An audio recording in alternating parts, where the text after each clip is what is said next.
Hi guys, welcome back and thanks for watching if you're new. I've done a Costco haul and I'm going to show you what I've got. So I managed to get some all-purpose spray and I really like that one because it's an antibacterial. I also managed to get some, I think they're diced tomatoes, which is good because I do use a lot of them and haven't been able to get any from my normal grocery store. Same with flour, I use a lot of it because I like to make my own bread and now pasta, so I managed to get a big bag, which is really cool. What I've done as well is I've got some like lunch meat, so some bacon, some ham and some chicken and some salami. So what I'm going to do here, there's absolutely no way we're going to finish all of this before it goes bad. So what I tend to do when I buy in bulk is split everything into smaller portion sizes and then freeze it. That way I'm way more likely to get through one of these little Ziploc bags before it goes bad than I am to get through that whole packet. So what I'll do is I'll just take out a bag of chicken or a bag of salami, let that defrost overnight in the fridge, and then that will give me some cold cut meat for the next few days, and even, to be honest, even up to a week, because we just don't use a whole heap of that kind of stuff. So that's what I'm doing here. I am weighing it out into 4 and it's all going to go in the freezer.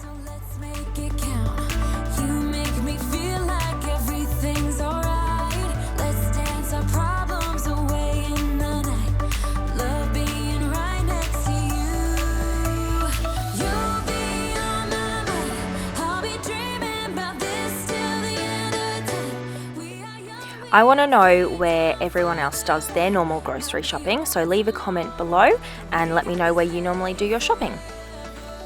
So you saw that we got a really large box of lamb. This was a really good deal. I believe we got the meat at $11.99 a kilo, which is crazy considering how much per kilo you would pay for like lamb cutlets or lamb chops or even a lamb roast. So we got just shy of 8 kilos in this box, and at $11.99 a kilo we just couldn't go past that. So this box of lamb, along with the big bit of pork that you saw, that is going to cover us for dinners for more than the next fortnight.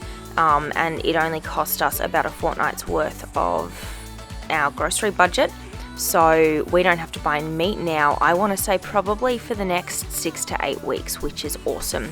So I'm just pre-packaging all of this so that I can put it into the freezer.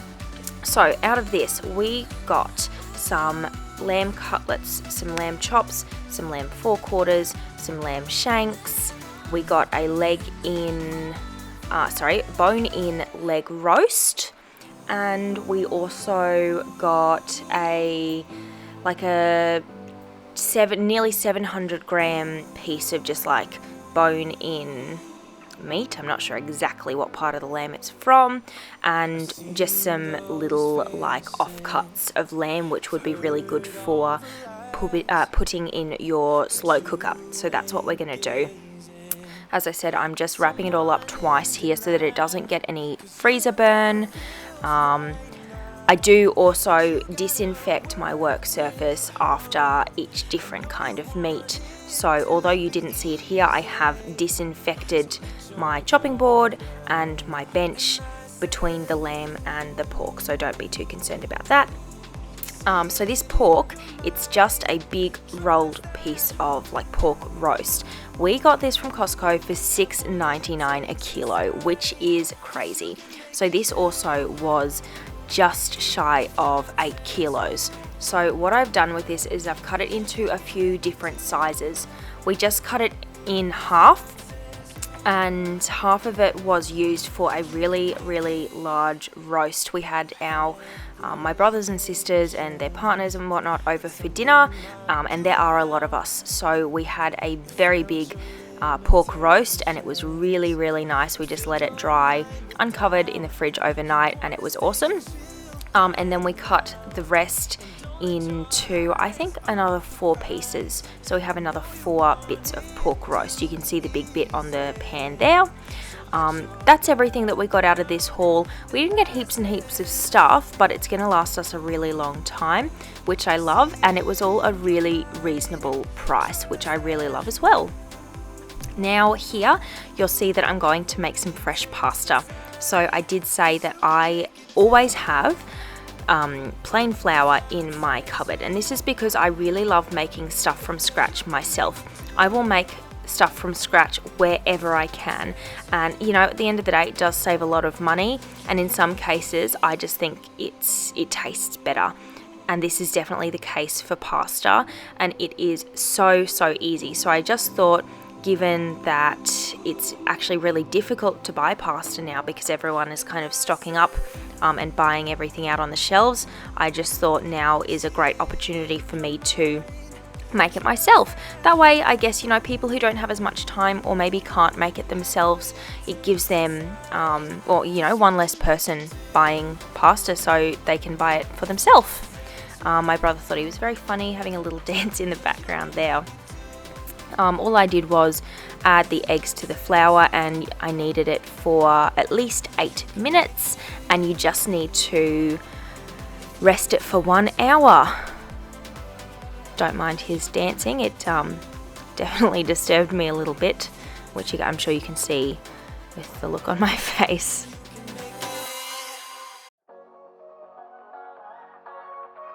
Okay, so my dough has rested for 1 hour. I split it into 2 portions because I did make a big batch. I was actually making some for my little brother and his fiance, and my older sister and her partner. So what I'm doing here is rolling it out.